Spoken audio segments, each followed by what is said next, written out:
Bienvenidos al canal Orienta Formación. En este vídeo veremos conceptos tan importantes como los libros anuales, los que se depositan en el registro mercantil, así como sus plazos, e igualmente veremos la parte de las que está compuesta el Plan General Contable, cuáles son obligatorias y cuáles son orientativas. Y profundizaremos con ejemplos en los principios generales de contabilidad.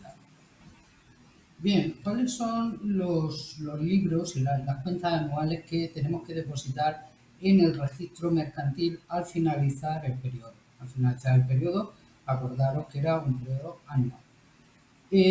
Bueno, los componentes principales de ese gran libro, ¿no?, que tenemos que presentar, de esos documentos, son un balance de situación inicial detallado, un balance de comprobación, por lo menos uno. Ahí dice trimestrales, pero la ley me exige que por lo menos sea un balance de comprobación, el inventario detallado con todas las cuentas de activo, de pasivo, recordar que lo vimos en unidades anteriores, y las cuentas anuales completas. Las cuentas anuales llevan el balance de situación final, la cuenta de resultados y la memoria. Esto es en el Plan General Contable PYME, que es en el que estamos centrados en este curso.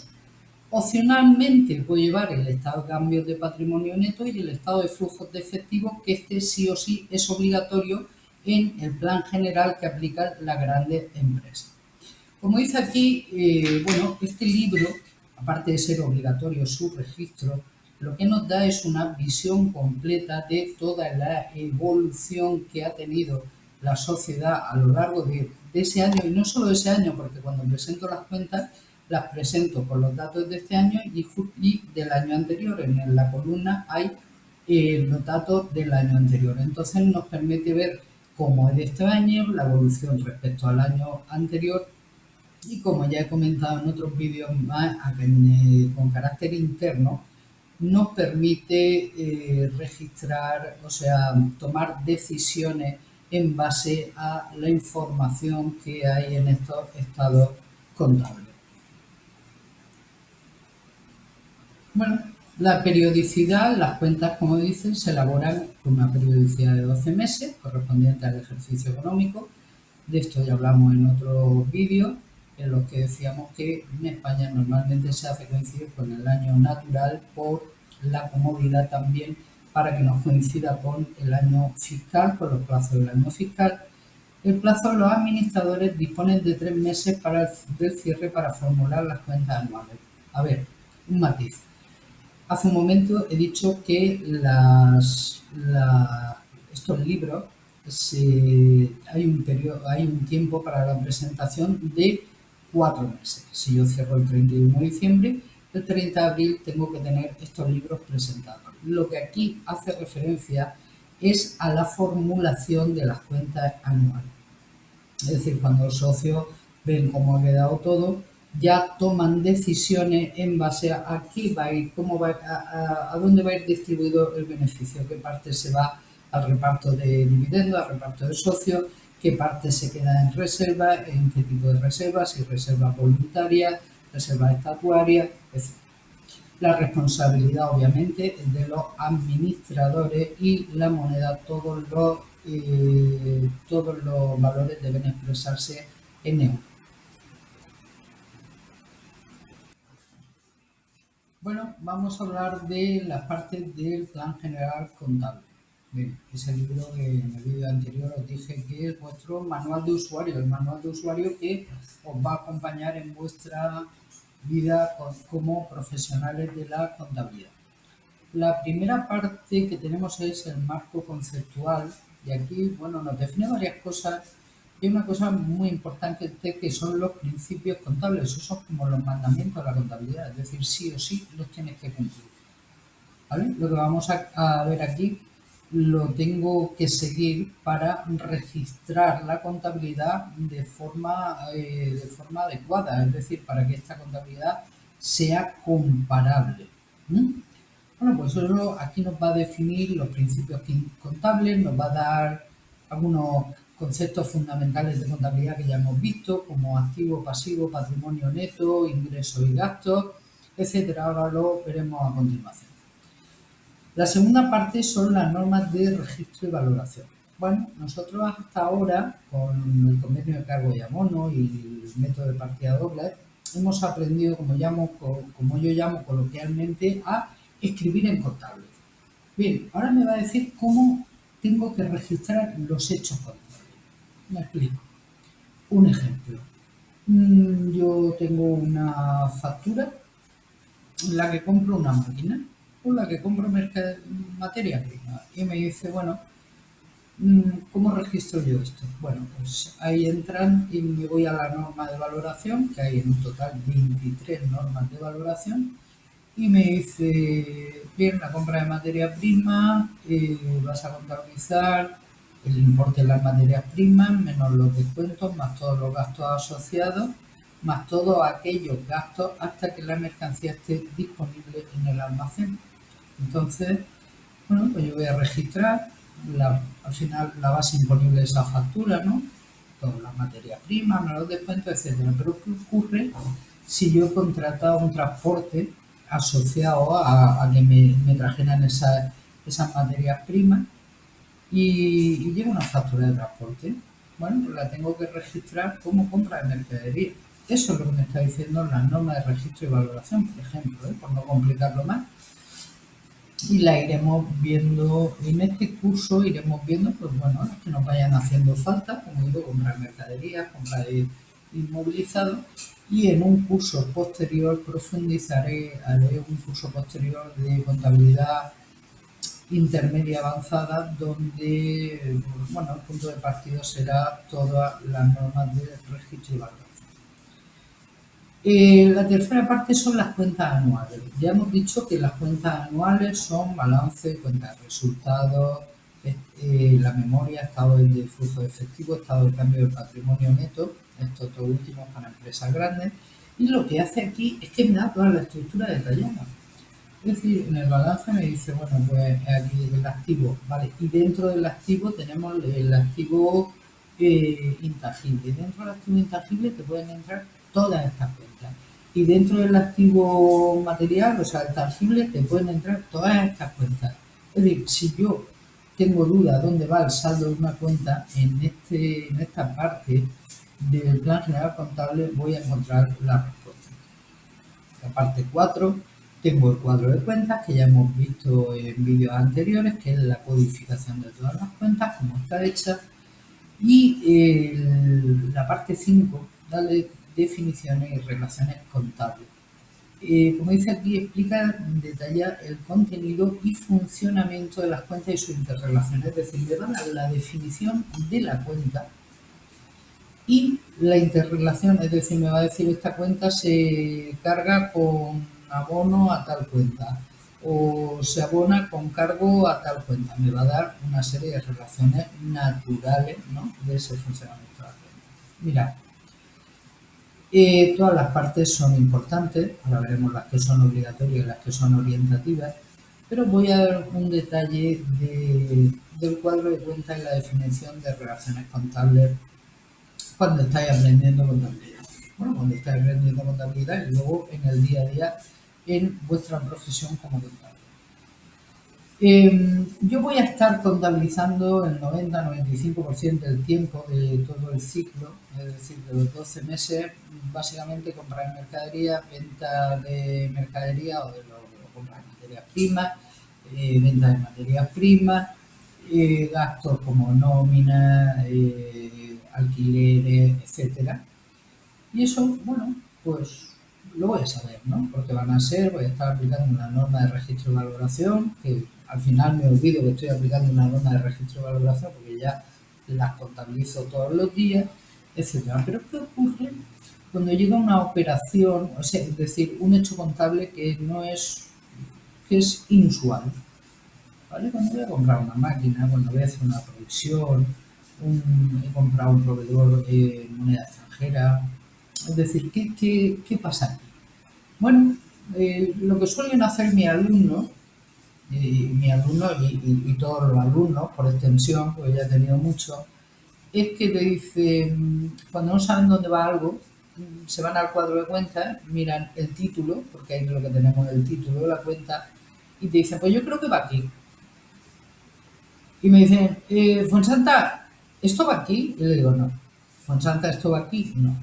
Tú eres contable y tienes que hacer uso del plan general contable. Te vas a la parte de definiciones y miras a ver si el concepto que tú quieres registrar, el hecho contable que tú quieres registrar, está encuadrado dentro de esa definición. Y si no, lo buscas. ¿Vale? Eso es ser contable. ¿Vale? Porque al final, lo que os digo, el 95% del tiempo lo vamos a aplicar haciendo una serie de, registrando unos hechos contables similares, pero cuando nos vengan errores excepcionales, lo que voy a tener que saber es que tengo un manual de usuario y dónde me tengo que dirigir para registrar. Como hemos visto, esta parte del plan general contable van de la generalidad a el detalle. ¿Vale? Empezamos por ese marco conceptual, la norma de valoración, las cuentas anuales y va entrando al detalle del cuadro de cuentas, las relaciones de cuentas, la definición, etc. Mirad, las tres primeras partes son obligatorias, es decir, el marco conceptual, que ahora entraremos a hablar de él, las normas de valoración y las cuentas anuales son obligatorias, es decir, sí o sí tenemos que cumplirlas y llevarlas tal como dice ahí. El cuadro de cuentas y las definiciones y relaciones contables son orientativas, pero al final todo el mundo las aplica porque es lo mejor, ¿no? Es lo mejor. Acordaros que hay una de las características que tiene que tener el plan general contable es que sea comparable. Bueno, pues para que sea comparable, todos tenemos que registrar los hechos contables con los mismos criterios. Entonces, la mejor manera es de que estas partes orientativas para mí también sean en ese manual de usuario sean como obligatorios. Y como dice aquí, pues el conocimiento detallado es el que me va a permitir registrar de forma correcta la contabilidad. Insisto, ¿lo tengo que saber de memoria? No. Lo que tengo que saber son esas partes y dónde tengo que recurrir para poder registrar un hecho contable de manera adecuada. ¿Vale? Bueno, sigamos con los criterios de valoración. ¿Qué es esto? Dentro de las normas de valoración, esa segunda parte del plan contable que nos dice cómo tenemos que registrar los hechos contables, el valor al inicio, al final, etcétera, nos vamos a encontrar estos términos, los criterios de valoración, que lo que me dicen es, en esa norma de valoración, en ese contexto que nos está hablando, cómo vamos a cuantificar, ¿vale? Cómo vamos a valorar, cómo vamos a darle una valoración a ese activo, insisto, en ese contexto, esa norma, lo que me está diciendo. Y así tenemos, por ejemplo, el coste histórico, el valor razonable y el valor neto realizable. No son los únicos criterios de valoración, pero a efectos del curso que estamos haciendo, pues es lo apropiado, ¿vale? Lo apropiado. Bueno, el coste histórico es el coste de adquisición, ¿vale? Por lo que yo contabilicé cuando un activo, cuando lo compré. O el coste de producción. No voy a entrar ahora en el detalle del coste de producción, simplemente es decir que, bueno, a veces las empresas, imaginaros una empresa que se dedica a hacer muebles de oficina, ¿no? Bueno, pues se va a hacer sus propios muebles de oficina para ella, para mobiliario. Bueno, ya entraremos más adelante del curso. Como ejemplo aquí nos dice Muebles Modernos SL adquiere 5 estanterías para su tienda a 850 euros cada una y el transporte cuesta 225. Entonces el coste histórico por el que está registrado es el valor de esas 5 estanterías más el coste del transporte. Si lo veo a nivel unitario sería dividir el coste del transporte, ¿vale? entre 5 y asignarle a cada una de las estanterías su parte correspondiente del transporte. El valor razonable, bueno, es el importe que podría intercambiarse un activo o un pasivo entre las partes informadas e independientes. Esto hace referencia, sobre todo, como hace aquí el ejemplo, a activo o pasivo financiero. Es decir, cuando dice intercambiarse un activo en un mercado, etcétera, al final es qué cotización. La cotización, por ejemplo, una acción. Cuando llega 31 de diciembre, final del ejercicio, yo compré las acciones por ejemplo, una acción de euros y tengo que ver qué precio tiene a 31 de diciembre. Bueno, pues ahí la norma me estará diciendo, vale, en valor posterior, es decir, al cierre del ejercicio, tienes que mirar el valor razonable de la acción. ¿Vale? Vamos a ver el ejemplo.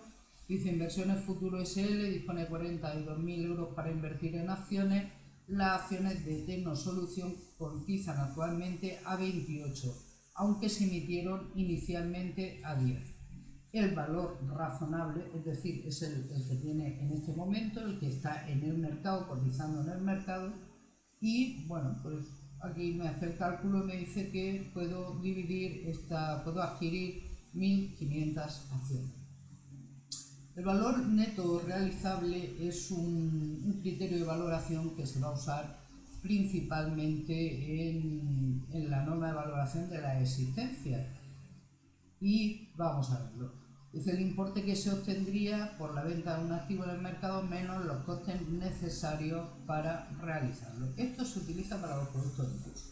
Cuando yo ya tengo productos que están en elaboración y digo, bueno, cuando voy a valorar mi existencia a final de año, no solo valoro las existencias, por ejemplo, las materias primas, lo que he comprado, lo que está sin transformar, también tengo ahí una existencia de productos elaborados. Entonces la norma me dirá, vale, para valorar esto me aplica el valor neto realizable. Bueno, pues vamos a verlo con un ejemplo.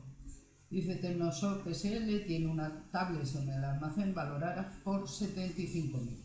Los gastos estimados de venta, es decir, bueno, comerciales, etcétera, son 3.800, con lo cual el valor neto realizable, es decir, el valor que va a recibir por la venta de eso que tiene ahí en el almacén, en este caso de esas tablets, serían 75.000 menos los 3.800 de los gastos estimados para la venta.